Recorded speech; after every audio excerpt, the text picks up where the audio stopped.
When they select their comps, we can go move, takes about 5 to 10 seconds per comp to go move all of that data. And we're not only just pulling MLS data, we're simultaneously running to public records and doing a compare of that data. And we blend that data on the fly, and it all comes in UAD compliant. So that's the first step in how we save the 60 minutes.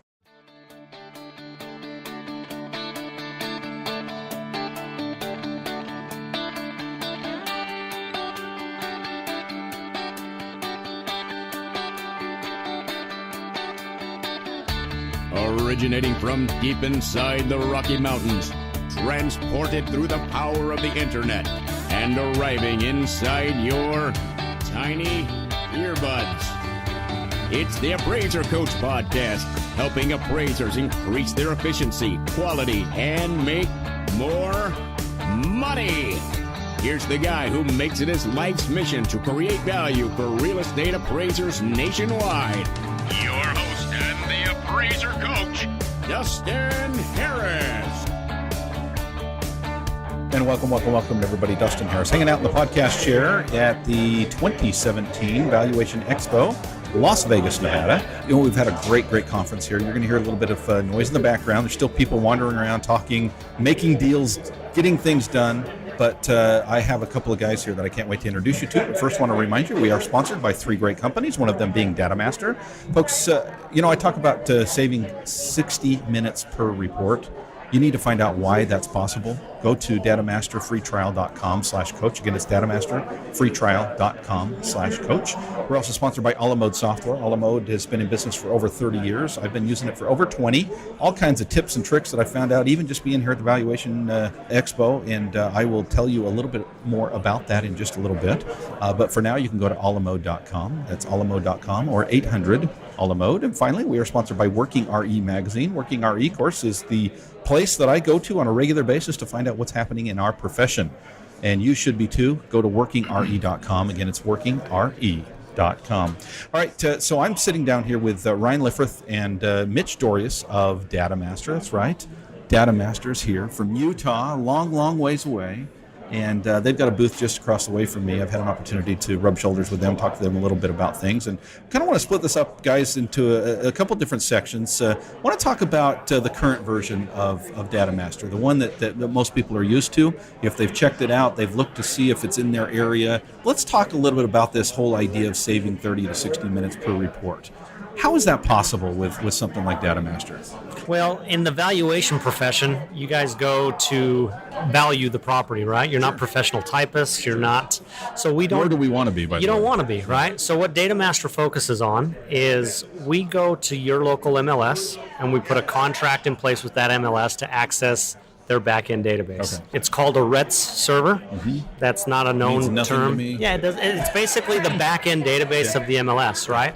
As appraisers, you guys need all of the data to do your job, right? So they're in an MLS, you can export data out of the MLS, right, but that export's limited to what the MLS chooses to let out the export file. Gotcha. And this RETS file allows you to access more of that. It's basically real-time to the back-end database. Okay. So one of the crucial things with Datamaster is the appraiser is always in control of comp selection, what data they're going to use, and as soon as that's identified, and they identify that in the MLS, Datamaster can link up, identify those MLSs, and run to that back-end database and pull all the pertinent information to fill out your 27 lines in the grid. Including pictures. Yeah, absolutely. Okay. And so that's the first portion of how it saves the 60 minutes of time. When they select their comps, we can go move, takes about 5 to 10 seconds per comp to go move all of that data. And we're not only just pulling MLS data, we're simultaneously running to public records and doing a compare of that data. And we blend that data on the fly, and it all comes in UAD compliant. So that's the first step in how we save the 60 minutes. Okay, so I've had this question asked, and I just wanted to clarify, Ryan. Datamaster chooses your comps, right? Wrong. We want to let the appraiser continue to appraise.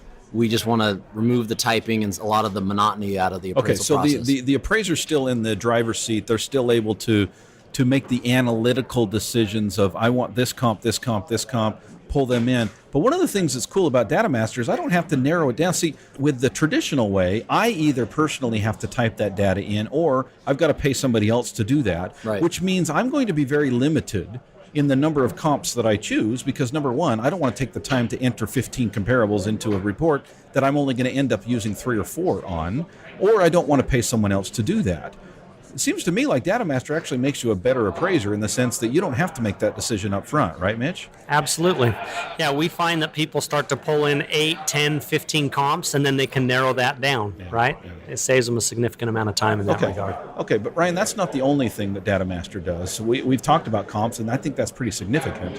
But the current version of Datamaster that's out there for most areas does much more than comp. Yeah, we've got it. In addition to that, we can also pull in subject data. If you've got that, you can do a search on public records for your subject information. So just some of the characteristics before you even visit the house.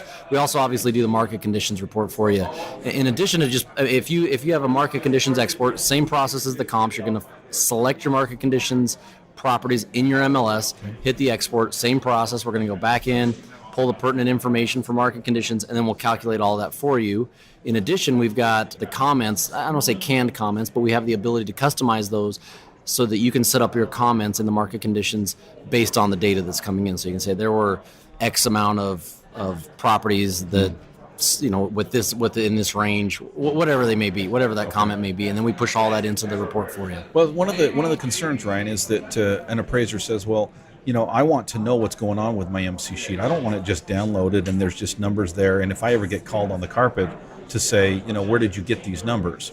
Can an appraiser using Datamaster understand where that data is coming from? We display all the fields that are being used there. So in addition to just the report, just the output of the report, we actually show you the grid. You can go through those and identify outliers, get rid of those. You can delete them. That's really easy to delete, and make sure that really look at your numbers before you push them into the report. Okay. All right. So Mitch, as we look at Datamaster, it sounds like it's a form filler, right?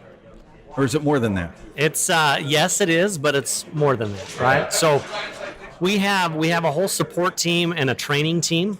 When an appraiser comes on board with Datamaster, we take, whether that's 30 minutes or 2 hours, however much time an appraiser wants to, and we go line by line down the grid, and we actually tweak the input to how you want it to read. Obviously, the UAD fields are locked. That's how we bring that data in. Sure. But your extra line items, we can go do combinations of, do you want pool to show up? Do you want exterior features?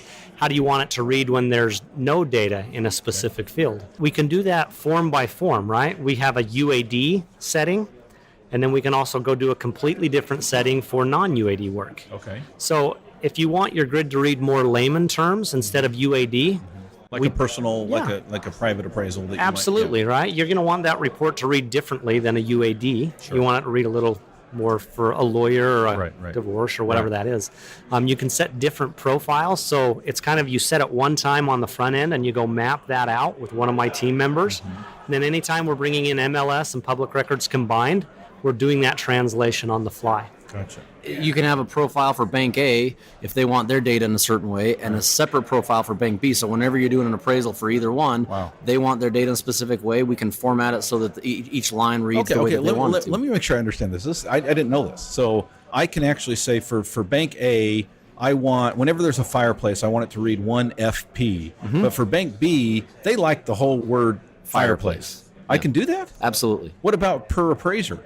What if I have a couple appraisers working for me, and one of them likes all caps, and one of them likes, cap specific, lower and uppercase? Can I do that too? Yeah. So that would be two different instances of Datamaster. So each of them should have their own version, and they could customize you can customize it each one. Absolutely. Very cool. Absolutely. Very cool. And in addition to those line items, Ryan mentioned we auto-populate and calculate the 1004 MC.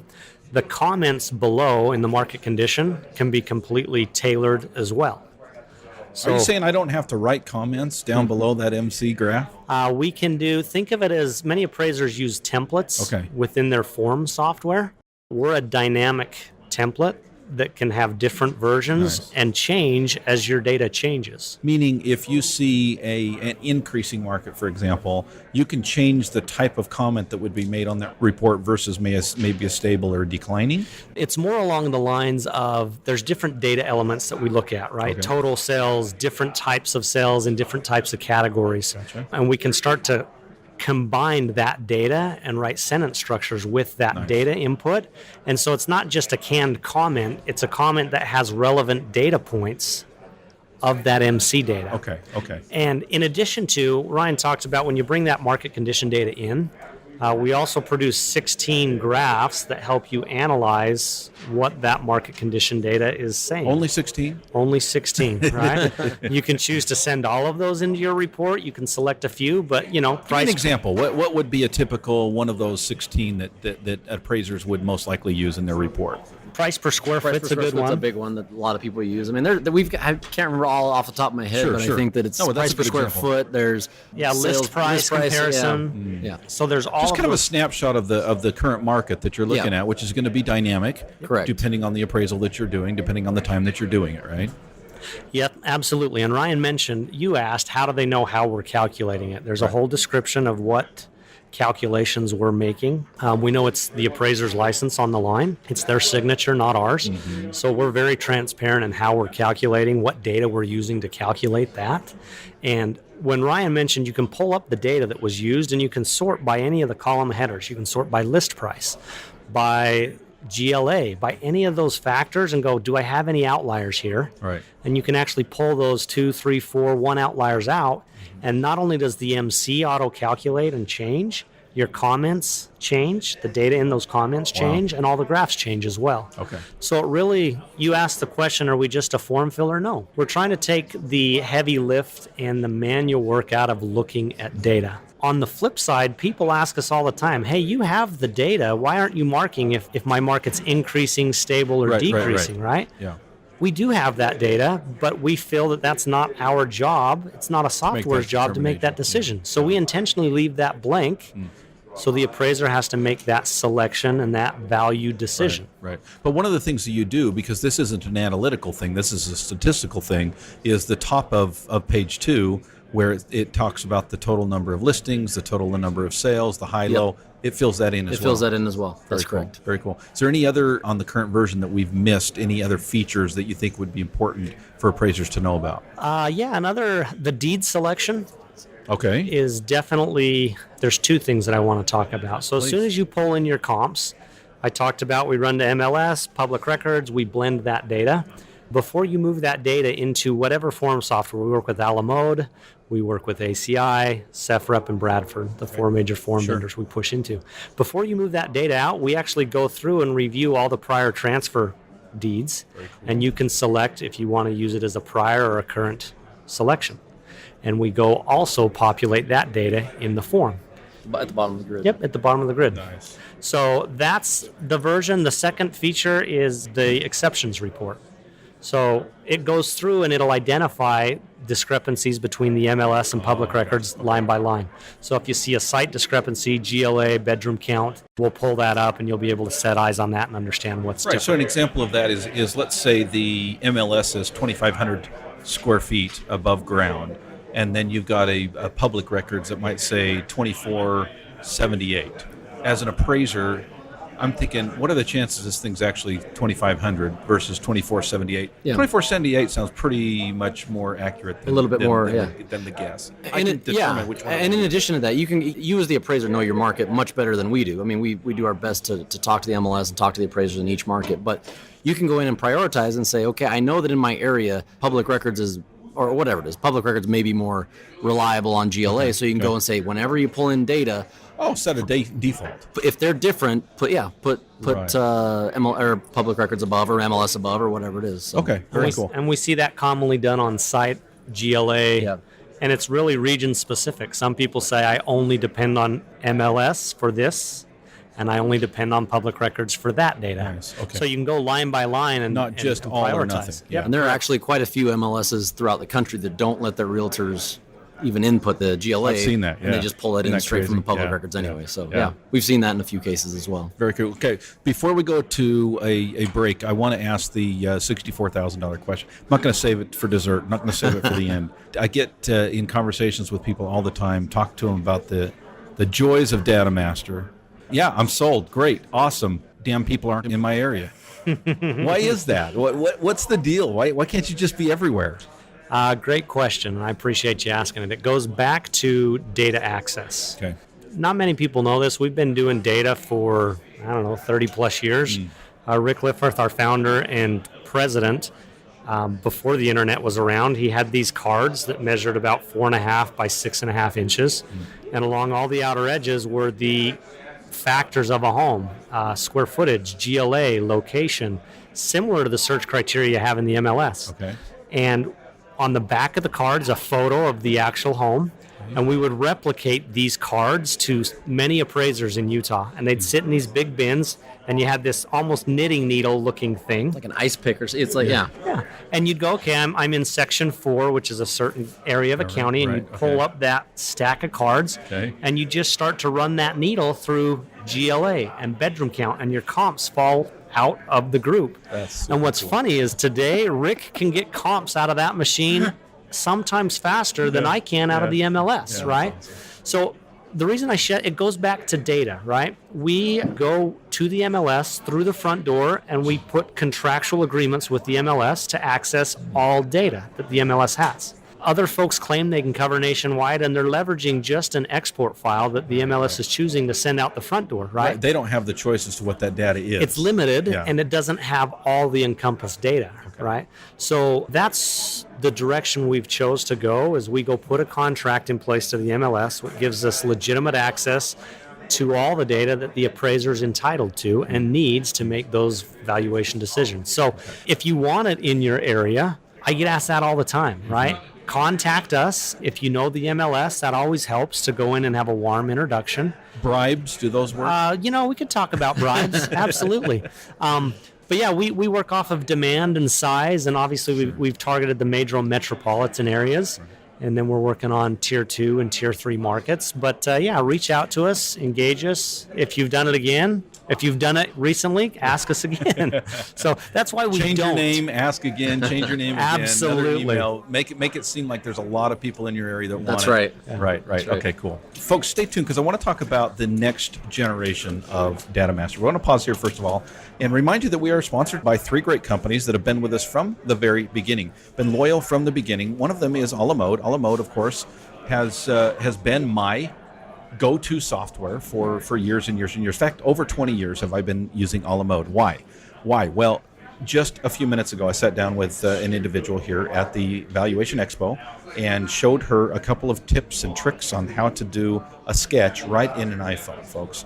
Yeah, I use my phone in the field to gather data and to do the job that I do. It is super efficient. It is super effective. There's some great companies out there. Mitch mentioned a few of them just a few minutes ago. Great people. I know the CEOs and the presidents of these companies.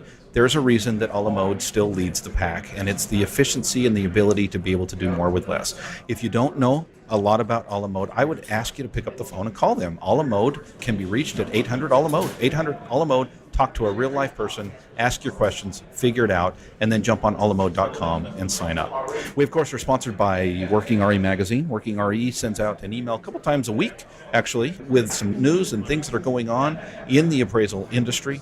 I love the fact that I don't have to search out what's happening in my profession because I belong to that email list. You should as well. Go to workingre.com. Just sit there for a couple seconds on the homepage, and a little box will pop up. It'll say, hey, do you want to sign up for the blog, for the email? Please do. You will not regret it. Yeah, you get a couple advertisements here and there. You know what? If I'm interested, I click on them. If I don't, I delete them. I move on. The big thing is to be able to get to the great information that is sent out on a regular basis.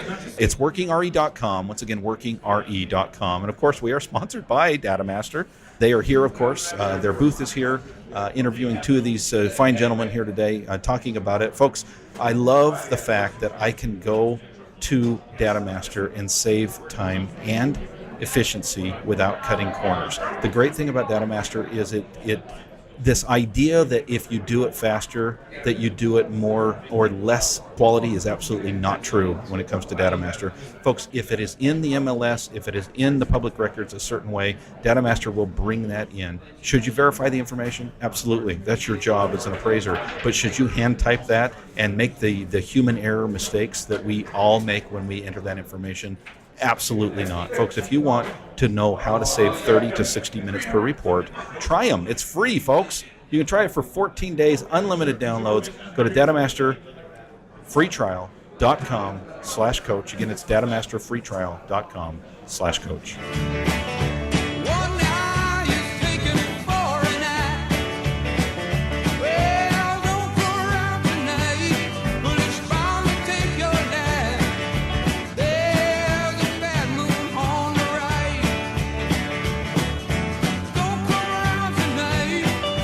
And we are back, folks. We're sitting here with Ryan Liffrith and Mitch Dorius from Datamaster. I'm going to ask you the $64,000 question I told you I was going to put off till the end. All right. Datamaster or Datamaster? Yes. All right. Fair enough. Fair enough. It Nailed depends it. on if you're from Nailed Canada it. or not, right? That's right. Okay. Glad you guys have been, maybe you're just appeasing me because you both have been saying it, Datamaster today, which is the way I say it, but I hear it all the time the other way. So Even in our own offices, some days it's Datamaster, okay. some days You're not it's just being Datamaster. nice to me. No, we really, All right. yeah. Okay, so let's talk about 2.0. Let's talk about the beta, the new version that's out there. First of all, let's talk about where it's at. A couple different markets that you're rolling this out. That's right. We started with, we tried to take a couple of markets and just focus on that. So we started out in Portland. It's a good sized market for us. We've got a lot of customers there. And so we've mapped their data. They've got A lot of hippies there. That's good. we love our Portland people for Very sure. good, very good. So that's released in an early release stage there. That's been going pretty well. Good. We've also are releasing it in Southern California, namely in CRMLS. Okay. So we've mapped that one. We're getting Sandicor, and then we're going to just start mapping the rest of our areas as they come up. So Okay. we're moving on Okay. that. We're really excited about it. Well, Mitch, why are we excited about it? I mean, tell me. Now, I know a little secret here because you guys gave me a demo yesterday, and I was blown away. Even it's the second demo I've had, and even since the last demo, which was 6 months ago, a year ago, things have changed even since then. Incredible stuff. So, talk to us. We've already got an idea of what Datamaster 1.0 looks like. Tell me why people should be excited about what's coming down the pipe. Absolutely. So first off, the version that's currently out in the marketplace will just be branded Datamaster Classic, so you'll Okay. still have All right. that. And the new version will just be Datamaster. Okay. Or Datamaster. Depends if you're Dustin or not. But a couple of the features, we talk about having that back-end database access, right? The Right, RETS right, sure, server. yeah. That word doesn't mean a whole lot, but just think about it as the back-end database. The full picture. The full picture, all data, all statuses, all of that data, right? And what 2.0 or the new version of Datamaster allows us to do is reach in and maximize that access, right? So we're doing a handful of things. We're recreating the entire MLS sheet within the application. So you can go through and see all the agent remarks. You can go through and see... Dang, I love that. Yeah, you can see the agent phone number. Just all that stuff that you'd be bouncing back and forth between right, applications. It's there in a single screen. Right. So I just want to pause here for a second to punctuate what you're saying, because I don't know if appraisers that are listening are really getting what you're saying, because here's the deal. As we talked about earlier, you're in certain areas. You're in some of my areas. You're not in all of my areas. So depending on where I'm doing an appraisal is dependent on whether I can use the program or not, right? But regardless, the old version or no Datamaster at all, I'm going to pull MLS sheets. Right. I'm going to give them to my data entry person if I'm not using Datamaster. She's going to enter them in the grid, and then she's going to put those away. She's going to put those in the work file. I get into it. I'm maybe at comp 2, and I'm thinking, why is this thing selling for 25% higher than everything else? Well, maybe it's the condition. Maybe it's the quality. How am I going to know that? I've got to go clear back to the work file. I've got to find that MLS sheet, or go back and log back into the MLS sheet. Log back in, typically, because you may want to look at pictures the on that in that the one. interior Yeah. photos, the comments, all of this stuff. You're saying this is going to be right in front of my face, right? Absolutely. And the way we retrieve that, because we have back-end database, as soon as you click MLS sheet, we essentially go back, grab it, and reconstruct the data, right? Equal to that is all photos, right? Currently in Datamaster Classic, you can see the first photo in the MLS. Whatever the realtor chooses to put on As the page one, primary which is photo. usually the front, but Usually not the front. always. Not always. You know, these Not always. most of the time are interior photos. Yep. Absolutely. So you can actually pull up and see every single photo that's in the MLS within the application and click through those. And on that same basically worksheet or screen, we pull out the pertinent data elements. So let's take quality and condition, for example. Got it. You can have all the photos and be clicking through and looking at what the quality and condition of the home is. We also pull out the agent remarks and display that and other data elements so you can make the quality and condition decision right there in the application. And that goes into the you've grid. got that phone number to call the agent and say, this doesn't have a lot of photos, the description's kind of poor. What's the deal here? Absolutely. Very cool. Right. Yep. So those are two fun facts and features that you'll love. One of the main reasons we did the architecture shift is currently Datamaster allows us to look at two data sources, public records and MLS, right? In the world we live at, the data available and the growth of that data is just growing daily. It's huge, right? So what Datamaster allows us to do in the new version is to look at a second or a third or a fourth data set, right? Such as? So for example, right now you have MLS and public records. There are some areas in the country that they actually will go look at two different sets of public records, right? Okay, so maybe a CoreLogic feed or an NDC or a First American. Real list You can actually start to layer a third and a fourth data set. I won't mention any names because I'm not at liberty to, but there are large entities in the country that have data repositories. Sure. The GSEs are obviously some, but they don't release that data, right? Unfortunately. But think about entities like that have a lot of data that is appraiser data, right? We spoke earlier about the appraiser is always in control of selecting the data. But once that's selected, our goal is to go out and pull the relevant information so you can say, okay, is it MLS? Is it public records? Or maybe it's alternative data source 3 that is a previous appraisal done. Okay. So we have a product that's called Comp Tracker that is actually comparables that you've used before, and it brings up what your quality, condition, location, and view have been. So you can see how you've used it in the past, and there's even a way to share that with other appraisers. But that's something you choose, and I want to clarify that because I think some listeners might say, "Well, wait a second, I don't want to share my data with other appraisers." No, that's your. You're not data mining. Nope, not You're at all. data master, not data miner. Right. Absolutely. So let me jump back to the Comp Tracker. Yeah. Comp Tracker is an option that you can select to do. And it essentially just tracks your Qs and Cs, quality, condition, location, and For view. yourself. For yourself, right? And when there's a couple things we queue off of, but hey, you've used this before and this is how it was used. Right. Oh, and by the way, here's MLS and public records data and potentially data source 3 data on that property. There's also a next step if you choose to. Say you have 5 appraisers in the office. You can go invite those 5 folks to share certain data elements, not the entire analysis or valuation, but certain line items on the appraisal, so you can see how you've used it in the past and maybe your trusted peers have used it in the past. Okay. But that is completely, you do that, you select who they are. Okay. It's basically like an invite and an accept arrangement. Like a Facebook friend thing type. Yeah. Yeah. Kinda So like that Datamaster is the new Facebook. You heard it here, folks. No. But that could be a third data source, right? Sure. Trusted. I jumped back to that time when Rick and Datamaster were replicating those data cards in Utah before the internet was around.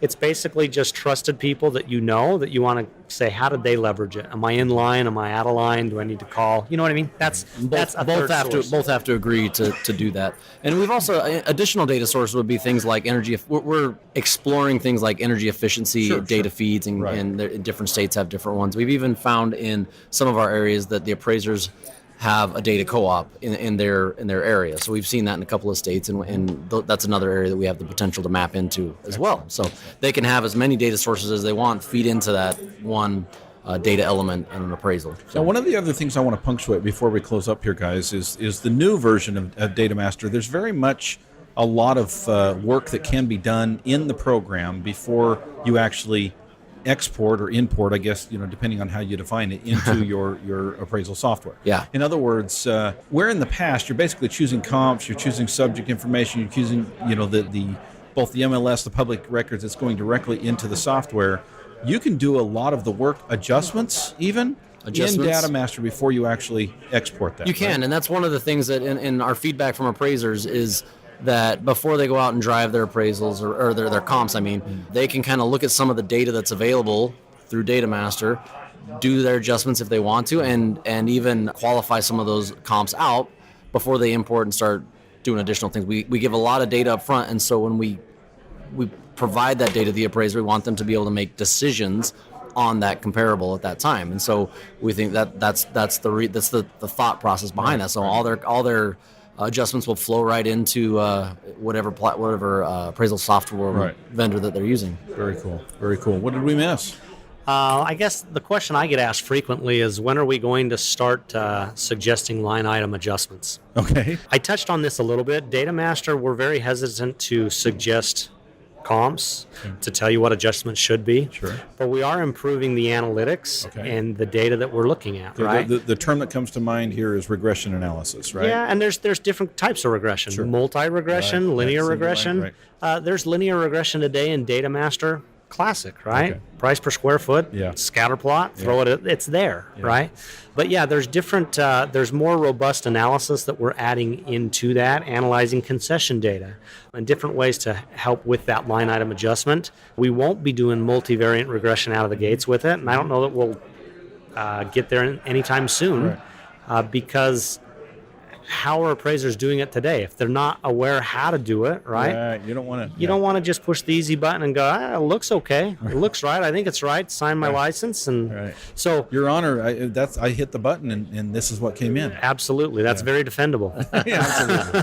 But yeah, so there are some advanced analytics. And like I say, we're trying to elevate the data you need to look at, the discrepancies you need to look at, and provide data that's relevant so you can say, this is where I want to target my adjustments. Right. And 3.0, what I hear after we get through this first phase, the second phase, the third phase is we hit the button, the drone goes out, takes the comp pictures, comes back. The robot, the robot inspects the house. That's right. Brings the coffee back. Ryan and Mitch, Datamaster, thanks for joining us today. It's been a pleasure being here at the Valuation Expo with you, rubbing shoulders with you, getting to know you a little bit better, and I'm excited for what's happening down the road. I hope the listeners are as well. Thanks for having us. Yeah, great. Thanks for having us, Dustin. Thanks, guys. Okay, bye-bye. You've been listening to the Appraiser Coach podcast with Dustin Harris. If you like what you hear, please give us a 5-star rating and post a short review on iTunes. For more in-depth insider information on how you can make more money as a real estate appraiser, visit theappraisercoach.com and sign up for the All-Star team today. Thanks for joining us. And now, get out there and create some value.